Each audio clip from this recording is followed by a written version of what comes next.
Hi,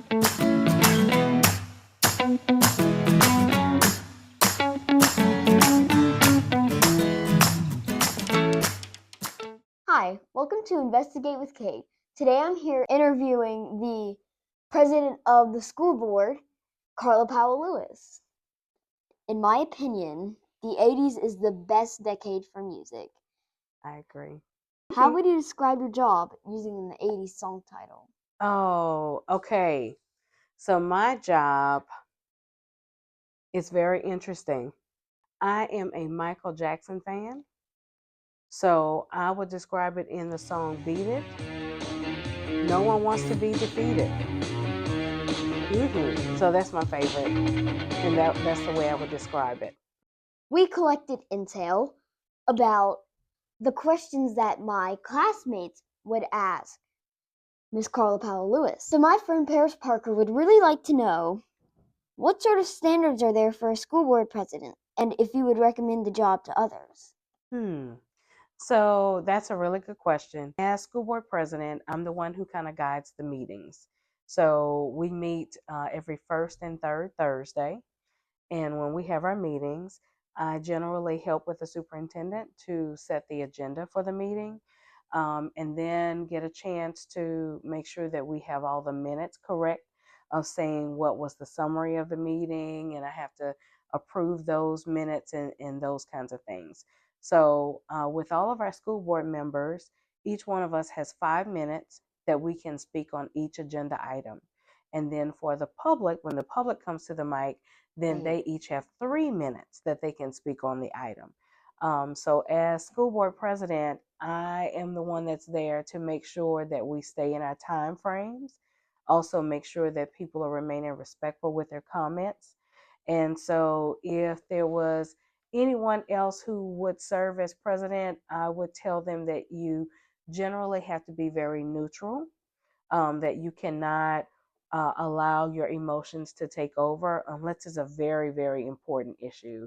Like sometimes we do have to, be a little bit firmer than we would normally be. But generally, you're the neutral party that makes sure that everybody gets a chance to speak. I've seen how the meetings go down, and oftentimes the ones that I watch, sometimes they can get pretty heated. Oh, yes, they can. Yes, they can. And I'm just sitting there like, Yeah, and they do become pretty heated, but generally it's because people are passionate about what they do. Um, I would say for me and all of my other 8 colleagues that we all became school board members because students and education are so very important to us. Now, how we address that and what we say um, sometimes comes out in different ways and different manners, but it still shows how important education is to each and every one of us. another one of my friends, Jillian, would like to know, how hard did you have to work to get where you are now? I am a teacher by trade, and generally, teachers are not the ones who run for any elected office, specifically, not even for school board. When I think about the school board members that we have now, um, one, two, three of us have school experience, like we literally worked at a school. Um, Everyone else has had a different type of job. And so it's been an uphill battle, meaning that it's been a little bit of a struggle because, number one, no one knew my name in the community before I ran for school board because I was busy in the classroom teaching. Um, but for me, it's been so very rewarding because I'm a civics teacher and a social studies teacher. So it's like I'm living out what I've taught students about.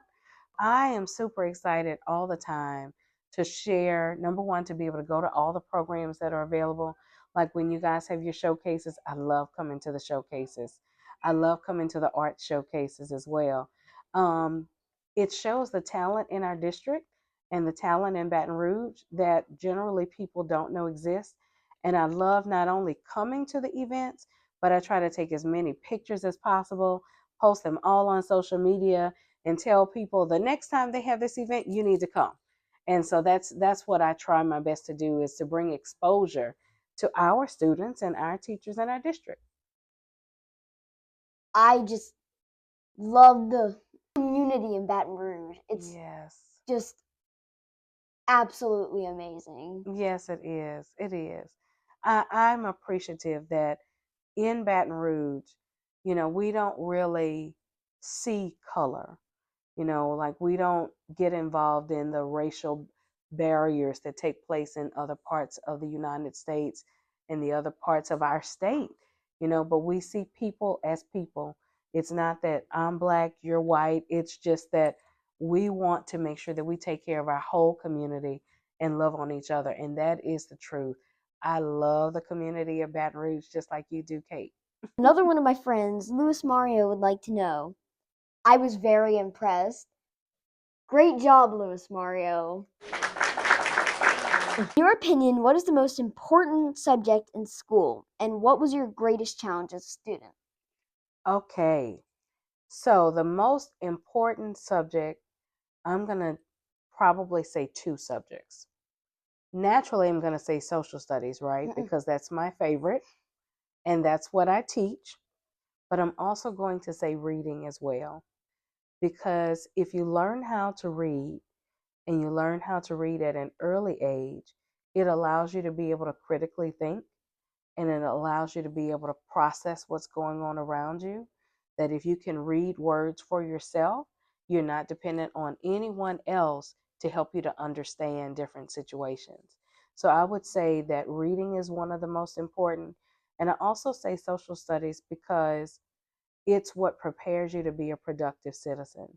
In social studies, you learn about the world around you.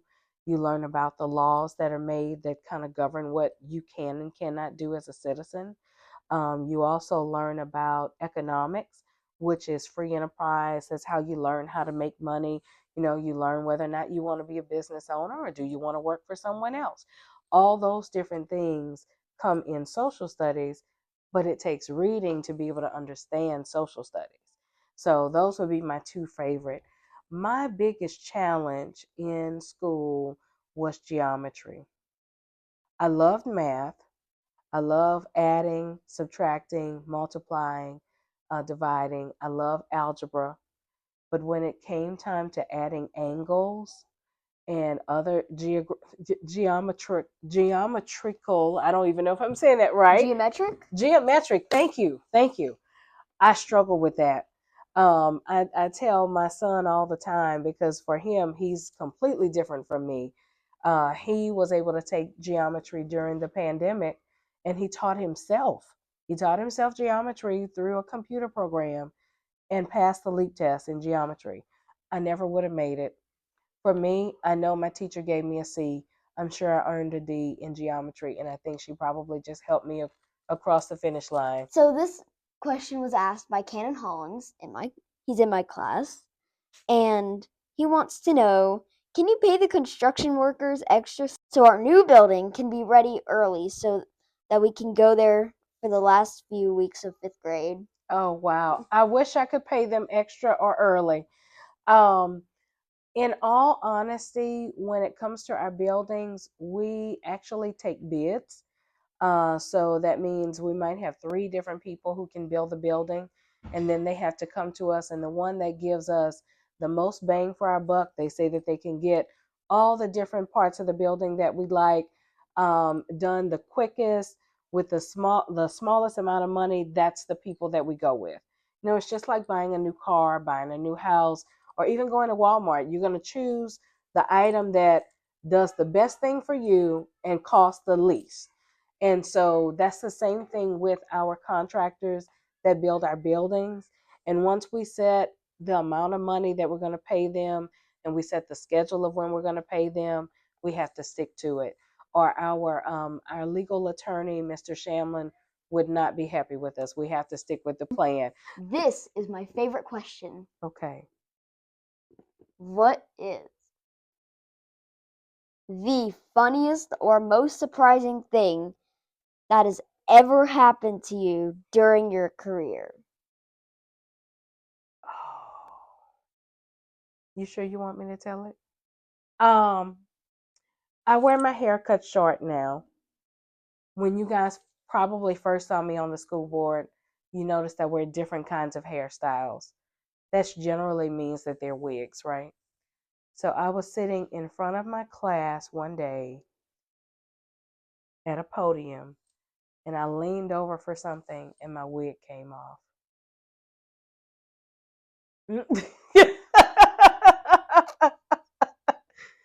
And me being me, I wasn't embarrassed. I started laughing just as hysterically as the rest of the class. Thank you for watching Investigate with Kate.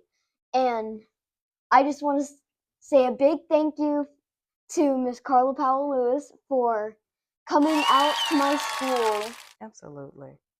And also, again, a thank you to everyone who submitted questions for me. So, thank you for watching. Bye. Bye-bye.